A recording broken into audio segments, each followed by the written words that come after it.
Morning, everyone. We're continuing our studies in Matthew. We're in Matthew 24. We're looking at what's called the Olivet Discourse. It's called that because Jesus gave it on the Mount of Olives, and this is Jesus' longest explanation of what's coming at the end that we find anywhere in the Bible. Matthew 24. What we're looking at today, is there something that the world can watch for? And when we see it, then we know that the end of the world is near. That's the question that Jesus is addressing, and the answer he's going to give is yes, there is a sign of the end. He's going to tell us specifically what that is. Look at Matthew chapter 24, verse 3. As Jesus was sitting on the Mount of Olives, the disciples came to him privately, saying, "Tell us, when will these things happen, and what will be the sign of your coming and of the end of the age?" Now, I believe that Jesus' specific answer to that question, what's the sign of the end of the age, is going to come in verse 15. And then what Jesus will do in the verses in between, verses 4 to 14, he's going to talk about, in a general way, what the world's going to be like between his first coming and his second coming. So the sign of the end of the age comes in verse 15, and until then, it's verses 4 to 14 describes the area that we live in now as we wait for that sign. Okay, so here's why I want to approach this text today. You kind of have to understand verse 15, where he talks about the sign that's coming that shows that the world is about to end, that Jesus is about to return. You have to kind of know what that is before you can go back and look at the first 14 verses and how should we live until then. So what we're going to do today on the first side of your handout, Jesus gave us a specific sign. Jesus gave us a specific sign that the end is near. We'll look at what that is, and then we'll get to the backside, and what are Jesus' instructions for us while we wait for the end to come. Okay. So first, what is the sign of Jesus is coming and at the end of all things? The answer is the abomination of desolation. So on your sheets there, if you see the abomination of desolation, then you know that Jesus is about to come back. Jesus gives us a sign. If you see the abomination of desolation, you know Jesus is about to come back. Look at Matthew 24, verse 15. Jesus says, in answer to what's the sign of the end of the age and of your coming, Jesus says, "Therefore, when you see the abomination of desolation, which was spoken of through Daniel the prophet, standing in the holy place," let the reader understand, "then those who are in Judea must flee to the mountains." Okay. Now, the abomination of desolation, if that's the sign of Jesus' coming, we'll want to know what that is so we can recognize it. But before we look at what the abomination of desolation is, I want you to see how the chain of events that the abomination of desolation starts. Because the abomination of desolation, according to Jesus, this is the first event of a chain of events that brings things to the end. And so there's letter B on your sheets, and we'll come back to what the abomination of desolation is. But what's the sequence of events that kicks off with the abomination of desolation? So that's going to be the rest of the chapter. Abomination of desolation is the first event. Then Jesus says the next event you should expect after you see that is the great tribulation on earth, worse than anything ever seen before. So after this abomination of desolation, there's going to be a great tribulation on earth, worse than anything that's ever been seen before. Look there at verse 15, we read, Jesus says the abomination of desolation is coming. Then 16 to 20, he talks about what do you do if you see that. Then verse 21, he talks about the next event. "For then there will be a great tribulation, such as has not occurred since the beginning of the world until now, nor ever will. Unless those days had been cut short, no life would have been saved. But for the sake of the elect, those days will be cut short." So event 2, the great tribulation. After that, event number 3 in the future. Something is going to go horribly wrong with the sun, the moon, and the stars. After the Great Tribulation, something will go horribly wrong with the sun, the moon, and the stars. We take all these prophecies literally. Like we really think something's going to go horribly wrong with the sun because Jesus is the creator of the sun, and he's telling us what's coming. Right? So look at verse 29. He says, Matthew 24:29, "Immediately after the tribulation of those days, the sun will be darkened, and the moon will not give its light, and the stars will fall from the sky, and the powers of the heavens will be shaken." Okay, after that, what comes? Event number 4, Jesus returns with power and glory. Jesus returns with power and glory. That's in verse 30. And then, so after the signs in the sky. Then the sign of the Son of Man will appear in the sky, and then all the tribes of the earth will mourn, and they will see the Son of Man coming on the clouds of the sky with power and great glory. There's Jesus' return. And there's a fifth event that Jesus is going to talk about in these chapters that comes after his return. That is, number 5, all the people of the earth will be gathered before Jesus to be judged and sentenced to eternal life or eternal death. Look here, Matthew 25. Go to the next chapter, Matthew 25, verse 31. What happens when Jesus returns? The next thing that Jesus says is this, Matthew 25, 31. But when the Son of Man comes in his glory, and all the angels with him, then he will sit on his glorious throne. All the nations will be gathered before him, and he will separate them from one another, as a shepherd separates the sheep from the goats. And he will put the sheep on his right and the goats on his left. Then the king will say to those on his right, "Come, you who are blessed of my Father, inherit the kingdom prepared for you from the foundation of the world." But what's he say to those on his left? Look at verse 41. Then he will say to those on his left, "Depart from me, accursed ones, into the eternal fire, which has been prepared for the devil and his angels." Skip down to verse 46. "These will go away into eternal punishment, but the righteous into eternal life." This is a sobering order of events. This is how the world ends. It ends with you standing before Jesus. It's true for every single one of us. And on the day when that happens, what will be Jesus' verdict for you? Right? There's two destinies, and it just can't be more sobering. Can it? Because Jesus says, everyone's going to stand before me, and then there's going to be some on my right and some on my left. Those on my right, they're going to be receiving their spot in my kingdom that I prepared for them, and they'll be there forever. And those on my left, those will be headed into eternal fire, the eternal fires of hell. And what makes the difference?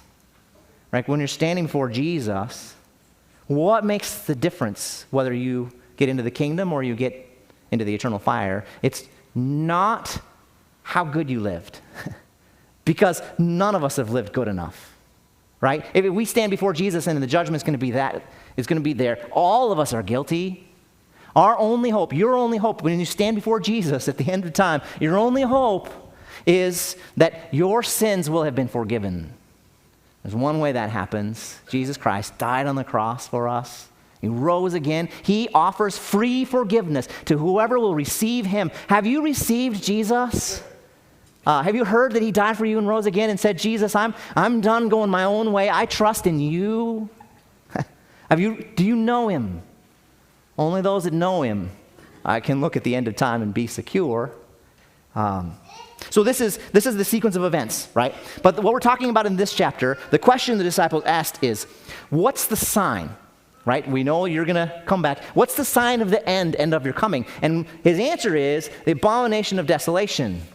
So that's the first event that kicks it off. We want to know what the abomination of desolation is so that if we see it, we know we're coming close to the end, right? So we're going to back up to verse 15. What is that abomination of desolation? Verse 15 of Matthew 24. Okay, this is the sign of the end. First, what's abomination of desolation mean? I'm getting really good at saying it. So, what it used to be, people would take notes on sermons by marking down how many times a pastor says a certain word. If you're marking down, you're counting how many times they say abomination of desolation, your hand's going to get tired. But so what is it? Well, the word abomination, it refers to something that is morally disgusting. So if something's an abomination to God, it makes him want to vomit. It's repulsive to him. That's abomination. The word desolation refers to destruction. So Jesus says, hey, there's going to be an event. It's going to show that the end is near. It's going to be morally disgusting, and it's going to lead to destruction. What else does he say? Because the world's supposed to watch for it. When it happens, he's almost back. What else does he say about it? In verse 15, there's a couple other details we pick up from Jesus. One, we know that Daniel talked about it in the Old Testament. See, when you see the abomination of desolation, which was spoken of through Daniel the prophet, and Jesus takes the Old Testament prophecies literally. If Daniel said it's going to happen and it hasn't happened yet, then Jesus expects it to come still. So Daniel told us about it. We know that. Also, Jesus says that the abomination of desolation, it's going to be standing in the holy place. I take that to be the temple in Jerusalem. What I want to do, though, is go back to Daniel and find out. Jesus says, hey, you'll know about this abomination of desolation from Daniel. Well, what's Daniel say about the abomination of desolation, this sign that Jesus is almost back? Okay, I'm going back to Daniel. And there's this prophecy in Daniel chapter 9, verses 24 to 27. And this is one of the key prophecies of Scripture. It's all about these 70 weeks. Essentially what Daniel says in his prophecy of the 70 weeks, that there's each week is years. So it's weeks of years, so each week is 7 years. So Daniel says, and it's coming from the Lord, he's writing it down, there's 490 years until God finishes and he completes all of his promises that he gave to the nation Israel. And then as you read through Daniel chapter 9, realize that these 490 years, it breaks up into two pieces. First, there's 483 years, and there's some prophecies that Daniel gave and have already been fulfilled. We've seen them happen. Then there's a break in the fulfilling of these prophecies, 483 years. This stuff's already happened. But there's also prophecies about what's going to happen in the last week, the last 7 years. And none of those things have happened. So we're still waiting for the last 7 years of Daniel's prophecy, right? I just walk through this because it's fascinating. What are some of the things that Daniel prophesied? Well, the first thing that Daniel said would happen, that would kick off the 70 weeks, is a decree to restore and rebuild Jerusalem. That was Artaxerxes of Persia in March 5th, the 444 BC. This prophecy was fulfilled. He made this decree. The Jews could go back and rebuild their city. He told it to Nehemiah. Another thing that Daniel prophesied was that the city would be rebuilt. It was destroyed in Daniel's day, and it was rebuilt in 395 BC. That came true. Then Daniel said, and this is fascinating, Daniel said, okay, you can time it from when this decree happens until Messiah the Prince. It's going to be 69 weeks. It's going to be 483 years. And if you did, you start your timer from March 5th, the 444 BC. What happens exactly 483 years later to the day? Jesus rides into the city of Jerusalem on a donkey. Daniel said, look for the Messiah, and there he is. And everybody's saying, Hosanna, and they're right, because this is Messiah the Prince. Daniel has more that is fulfilled. He says that when the Messiah comes, he's going to be cut off and have nothing, and we know what that means now. Jesus was crucified. Daniel also predicted that the people of the prince who is to come will destroy the city. The prince who's to come is this Antichrist that's going to come in the future. His people is Rome. And Rome did destroy Jerusalem in AD 70, just after Jesus' life. So those are the things that have already been fulfilled in Daniel's prophecy, but there's things yet to come. Okay, here's the other things that are still future to us that are going to happen in the last week when it starts. Okay, Daniel says the Antichrist is going to make a covenant with Israel. That's going to be the official beginning of this 7-year period. That's what starts that clock. Then the Antichrist, halfway through, 3.5 years in, he's going to stop sacrifices in the temple, and he's going to set up the Abomination of Desolation. That's what we're here in Daniel for, because Jesus said, go back to Daniel and find out about the Abomination of Desolation. It's going to be set up halfway through this tribulation. And then at the end of the tribulation, the Antichrist is going to be destroyed when Jesus comes. Okay, look at Daniel chapter 9, verse 27. This is the first of the two times in Daniel 9 that he talks about the future abomination of desolation. I know it's a lot. You can go back and listen to my messages on Daniel where I took more time to explain it. I'm supposed to be explaining Matthew now. But Daniel 9:27, so it says, and he, the Antichrist, will make a firm covenant with the many. So he's going to make a covenant with Israel for 1 week. But in the middle of that week, he will put a stop to sacrifice and grain offering. And on the wing of abominations will come one who makes desolate. See the abomination of desolations here? Halfway through that last 7-year period. And even until a complete destruction, one is decreed, is poured out on the world, poured out on the one who makes desolate. So halfway through this future 7-year period, the abomination of desolation. But this still doesn't give me a lot of detail. Like if I'm supposed to be watching for this is a sign of Jesus' return. I don't know what I'm looking for. Daniel helps us a little bit more when in Daniel chapter 12, verse 11, the next time that he talks about the abomination of desolation. He says, from the time the regular sacrifice is abolished, the abomination of desolation is set up. So whatever this is, it's something you can set up. All right, and Jesus said the same thing. He said it's going to be set up in the holy place.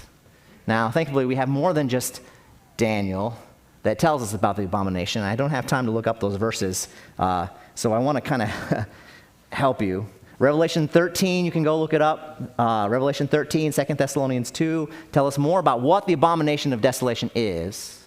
Here, I'll summarize it for you on your sheets. What is the abomination of desolation? Here's what it is. The Antichrist will set up an image of himself in the temple in Jerusalem. This Antichrist, this future world ruler, he's going to set up an image of himself in the temple in Jerusalem, and he's going to demand that the whole world worship him and him only.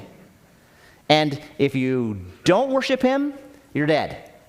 That's the abomination of desolation. It's abominable because in God's temple, a man says, here I am, worship me, and he sets up an idol of himself. That's abominable. It's desolation because if you don't do it, he's going to kill you, right?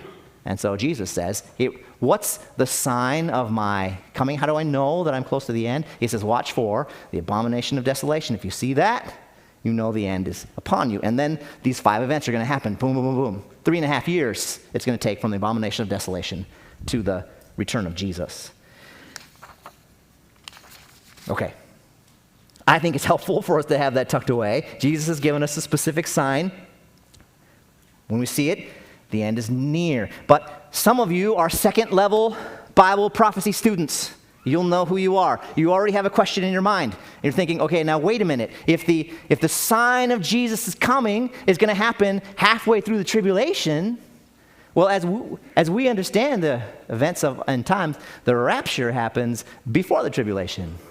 So if you're a believer that's alive today, we believe we're going to be gone by then. The rapture is going to come. Jesus is going to come, and all true believers from this era, he's going to take us up to be with him in heaven, and we're not going to have to live through the tribulation.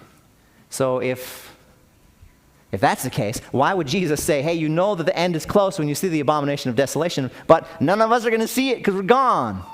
A couple of thoughts on that. Number 1 on your sheet. So why would Jesus give us a sign that we won't be here to see?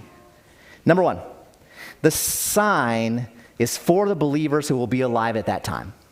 The sign is for the believers who will be alive at that time. There will be believers during the tribulation. They'll be going through it, and they'll have Bibles. And so for them, it's going to be the sign like, oh boy, we see this. Now we know what to do. So the sign is for believers who are alive at that time. Another thought, number 2, you might see the abomination of desolation if you're not a believer today.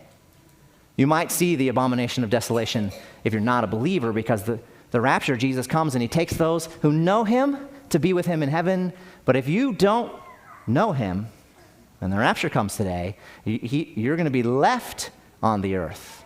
And then it's just 3.5 years to the middle of that tribulation. So by 2024, we could be seeing the abomination of desolation set up if the rapture comes. And so if you don't know Christ, boy, I hope you remember, boy, trust in him, right? Because that means the end is just around the corner, 3.5 years away. Another possibility why Jesus would give a sign that we won't be here to see, you might see it if Pastor Mike's wrong about the timing of the rapture. He might see the abomination of desolation if I'm wrong about the timing of the rapture. Look, I think if you look at the Bible, the rapture fits here on this timeline, but there's other scholars that say, actually, I think it comes later in the tribulation. And so if we're all going along and we're all still here, and one day we see on the news that the Antichrist has set up an idol in the temple, and he said, everyone worship me or die, then I'm not going to be like, nope, can't be. The rapture has to come. I'm going to be like, well, I missed it, guys, let's hide, right? Because that's what Jesus said. If you see that, the end is upon you, right? So we know that happens there. The rapture, we're pretty confident, but it could be I'm wrong on when that comes. Okay, so there's that. That's a specific sign that Jesus gives. The end is upon us. If you see the abomination of desolation, it's there. Okay, now, backside of your sheets. Somebody was complaining today that only had 1.5 pages of notes instead of 2 like last. I'm sorry. Next week I'll try. I'll try to do my best. Philip. Okay, number 2. Yeah, and this is, it gets incredibly practical here. Jesus gave us specific instructions on how to live while we wait for the end. So we know the sign that the end is coming. What do I do until then? And I think that that's what we have next in these verses 4 through 14. Now, verses 4 through 14 are kind of tricky. We know when the Abomination of Desolation happens because it tells us in Revelation, Daniel tells us, we know about that. We know verse 15 is right in the middle of the tribulation. What we don't know is verses 4 to 14, it comes before that. Some Bible scholars that I believe, that I trust, that would teach the Bible the way I do, think that all of verses 4 to 14 happen like at the very beginning of the tribulation, like all that's not our era, it's going to happen in the future after the rapture. But I don't think that's the best way to take it.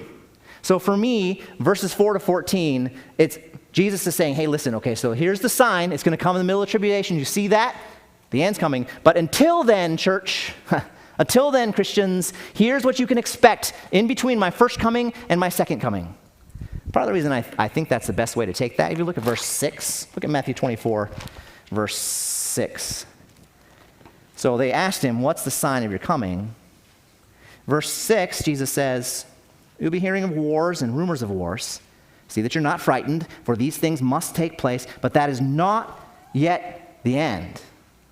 So how I take it is all these signs in verses 4 to 14, these things are going to happen, but it's not the end. Jesus is giving us general things that are going to happen throughout this whole, between his comings, that we can expect, but when we see these things, we shouldn't think, oh no, this is bringing the end. No, all these things are going to happen, but the end, you'll know that's coming when you get to verse 15. You see the abomination of desolation. Okay, so verses 4 to 14, I take it to be a description of the era in which we live, that Jesus is saying, listen, in between, when I leave and when I come back, here's how it's going to be, and here's what you need to know.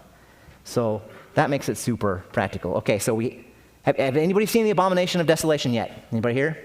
No. Okay, so that means we're not to verse 15 yet. We're living in the verses beforehand. Jesus is going to give us some instruction. Number A on your sheets. Number A. When the first thing that Jesus tells us while we wait, be doing this. When people claim to be the Messiah, do not believe them. Okay? Jesus says people are going to come, they're going to claim that they're the Messiah. Jesus says, don't believe them. Look at verse 4. Matthew 24, 4. And Jesus answered and said to them, see to it that no one misleads you. For many will come in my name, saying, I am the Christ, and will mislead many. So Jesus predicted before his second coming that there would be people who would come along and say they're Jesus. And Jesus is like, I'm not coming back early. Like if you see somebody and they're claiming to be Jesus, it's not me. I went to Wikipedia, that inexhaustible supply of knowledge you can't use on papers this week. And there's a list of people that claimed to be Jesus. And it's an incomplete list they've got there, but it's crazy long. So many people have come and claimed to be Jesus, and so many people believed him. You can read there about Anne Lee, founder of the Shakers in the 18th century.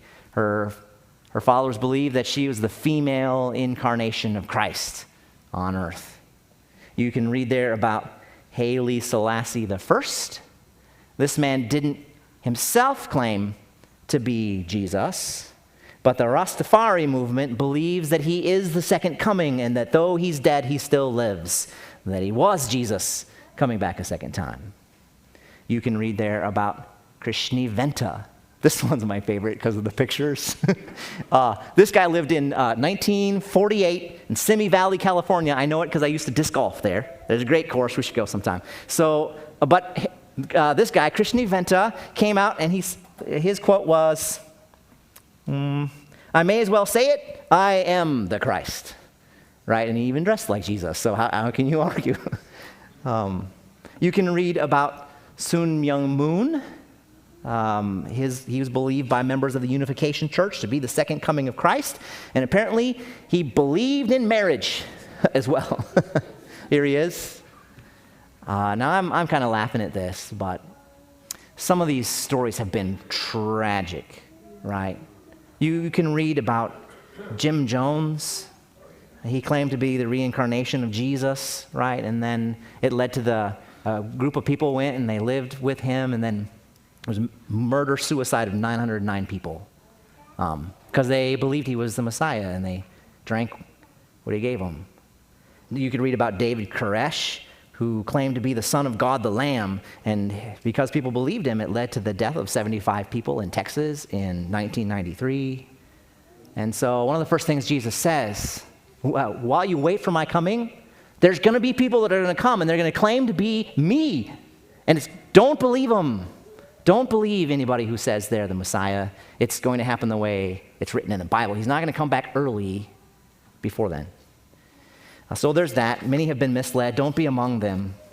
When people claim to be the Messiah, don't believe them. Second thing Jesus says here in these chapters is this: when you see world-shaping disasters, do not be frightened. When you see world-shaping disasters, do not be frightened. Look at verse 6. So I think Jesus is talking about this whole era between his first coming and his return, in which we live, right? And he said, you will be hearing of wars and rumors of wars. See that you are not frightened, for those things must take place, but that is not yet the end. For nation will rise against nation, and kingdom against kingdom, and in various places there will be famines and earthquakes. But all these things are merely the beginning of birth pangs. What's Jesus saying in verses 6 to 8? He's saying, not everything that seems to be the end of the world really is, right? Don't be afraid. Many in our world today are afraid, right? Unbelievers are afraid about the world. Even Christians who shouldn't be are afraid. I mean, in the last year, 500,000 Americans died with COVID, 3 million people around the world. And to try to stop COVID, we shut down our economy. We have people dealing with financial troubles and depression from all the isolation. Extreme weather seems to be increasing. You watch the news, they'll talk about that all the time. And just last year, Iowa was hit with this derecho. According to the Washington Post, that derecho that went through our state is the most costly thunderstorm disaster in U.S. history. And our nation is increasingly divided and angry, right? In my lifetime, I don't remember racial tensions ever being this high. And China is threatening the United States, and North Korea is developing nuclear weapons, and North Korea's supreme leader, Kim Jong-un, is someone who we don't want to have nuclear weapons. What's Jesus say to us, his followers in America and his followers around the world? Jesus says, verse 6, do not be afraid. You say, well, why not, Jesus? It's scary. Why not be afraid? There's 3 things that Jesus says in this text that why we shouldn't be afraid. First is this: the Lord knows about every disaster before it ever happens. The Lord knows about every disaster before it ever happens. And Jesus tells us right here in verses 6 to 8 the kinds of things that will mark the era in which we live, this whole era between his 2 comings. And the things that Jesus said about our era have proven true. Look at verse 6. Jesus said, you will be hearing of wars and rumors of wars.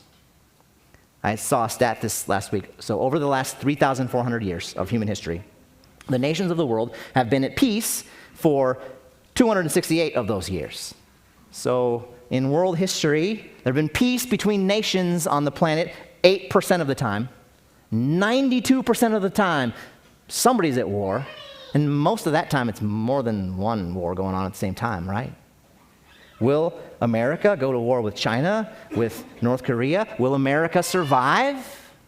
Jesus says kingdoms will rise, kingdoms will fall. But Jesus says, don't be afraid. Until I come back, you will hear of wars and rumors of wars, and kingdoms will rise and nations will fall. But that's not the end. Verse 6, Jesus also said, there will be famines. I actually think it's verse 7. Nation will rise against nation, kingdom against kingdom. In various places there will be famines. And Jesus is right about that. There have been so many famines in this time period. One of the worst famines that I read about this week, the the greatest famine in history in terms of death. The Great Chinese Famine from 1959 to 1961 in the People's Republic of China. And this famine was man-made entirely. I don't want to show pictures of this famine. It's just so sad, people starving. But what happened was, in China, the communist government instituted new policies known as the Great Leap Forward. They prohibited farm ownership, and they established people's communes to do the farming instead. And in response, grain production in China plummeted to the point where 20 to 50 million Chinese people died because they didn't have any food. There's nothing to eat. It was 1960. Other famines that have come from natural disasters or disease. This picture here was painted during the Irish potato famine. That happened 1845 to 1853. Potato disease came, and it struck Ireland's main crop. So many people lived off of potatoes, and it's a drawing of a family, and they've realized that their potato crop has the blight, and how are they going to survive? And in Ireland, in those years, nearly 1 in 4 Irish people died of starvation. And Jesus was right. There have been famines. Verse 7, Jesus says that in various places there will be famines and earthquakes.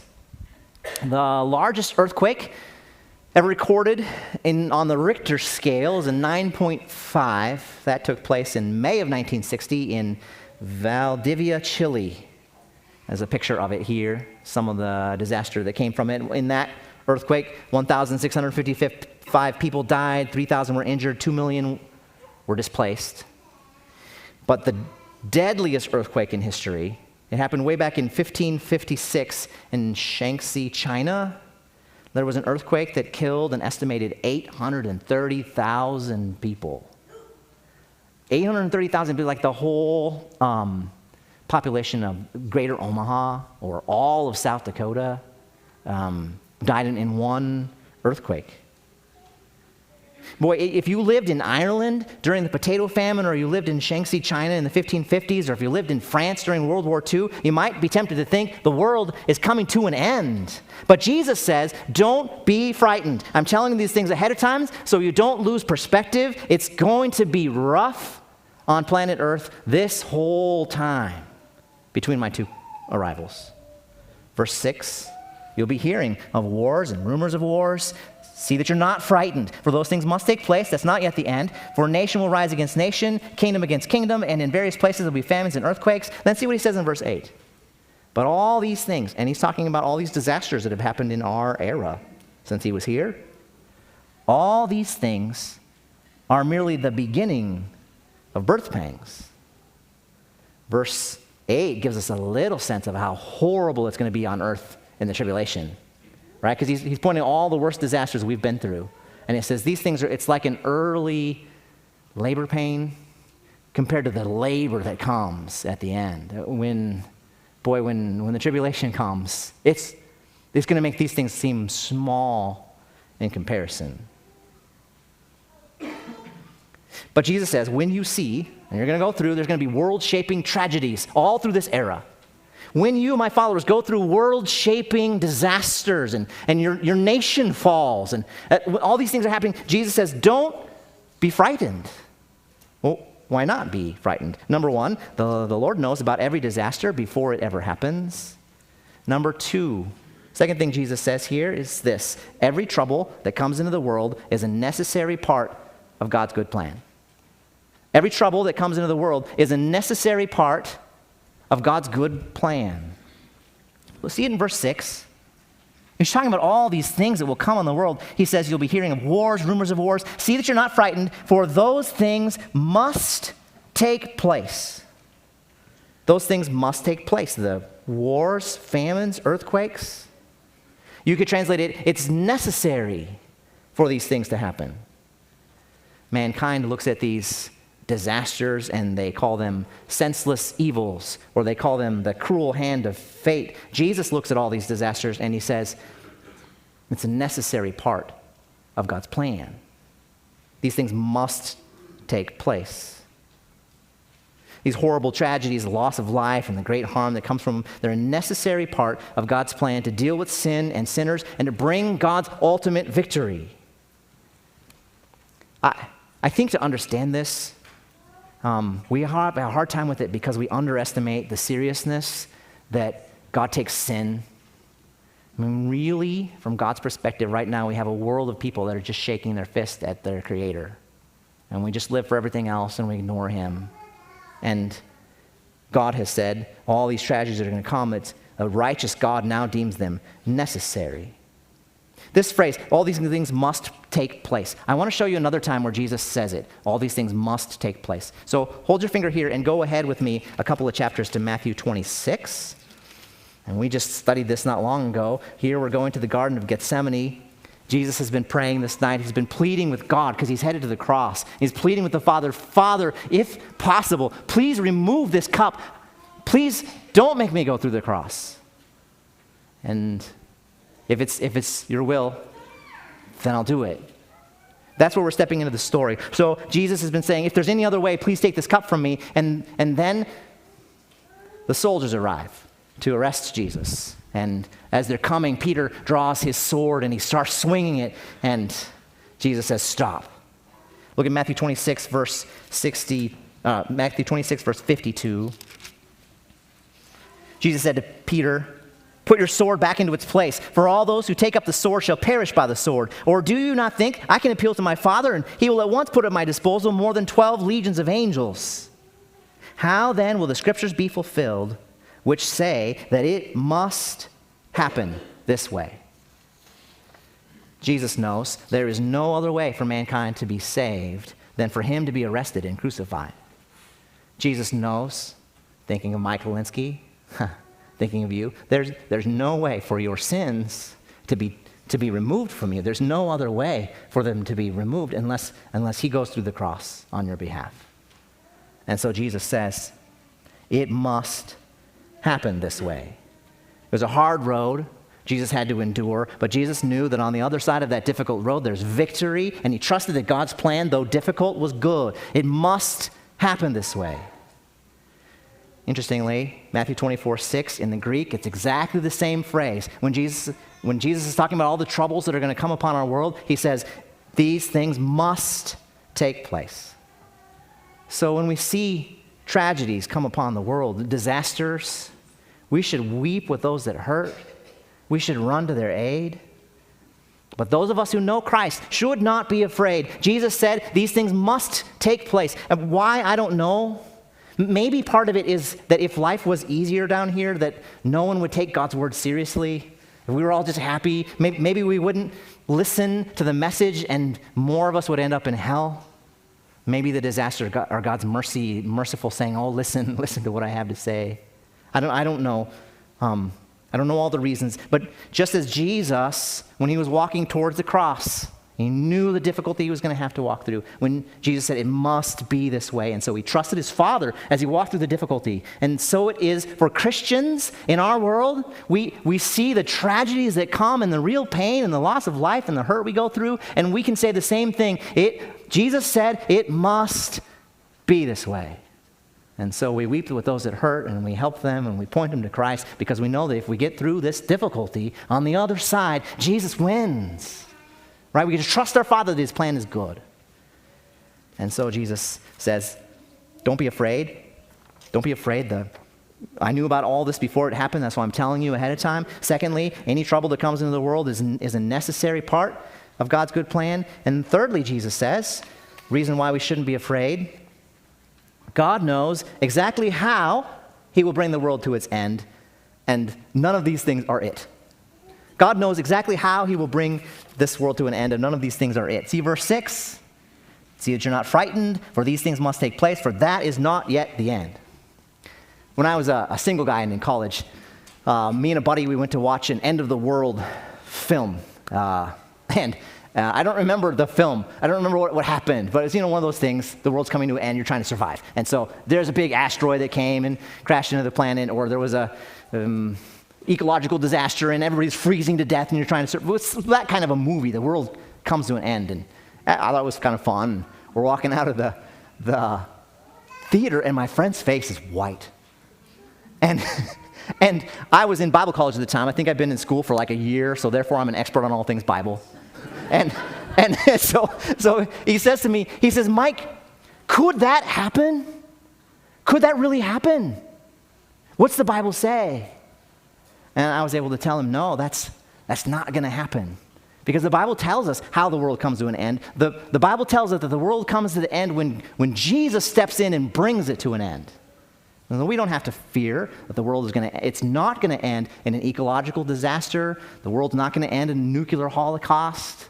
None of these things are going to bring the world to an end. We know how it will end, and God has told us details of it. And so Jesus says, don't be afraid. Don't be afraid. Look for this, Abomination of Desolation. When you see that, the world's about to come to an end. Other than that, there's going to be all this horrible stuff that happens. You trust in me. It's got to happen. It's not the end. Don't be afraid. Now, we only got through verse 8, and Jesus has more to say to us about what to do while we wait for the end. And what I'm super excited about, it's just a preview, why not be afraid? What Jesus is going to say to us is, we can't be afraid because we've got a mission to accomplish. And if I get distracted by all these worldwide, my nation's falling apart, there's disasters here, if I get distracted and afraid because of those things, then I'm going to lose sight of my mission. And God has sent us on a mission that is eternally important. We're on a rescue mission. And so we can't let those things distract us. Stay on mission, he's going to say. But all this advice Jesus can give to us because he knows the end. And we can trust in him. We do not have to fear as his followers. Will you join me in prayer? Lord, thank you for your truth that you've given to us. Jesus, you've given us way more than you had to tell us. You wouldn't have had to tell us all about the era in which we live, all these general signs that will take place. You wouldn't have had to tell us that we could look for the abomination of desolation and that'll bring the end. But in your mercy, you gave us these things so we can hold on to them when things are swirling around us and just remind ourselves, my God created the world. My God's going to bring the world to an end. My God has it in his hand.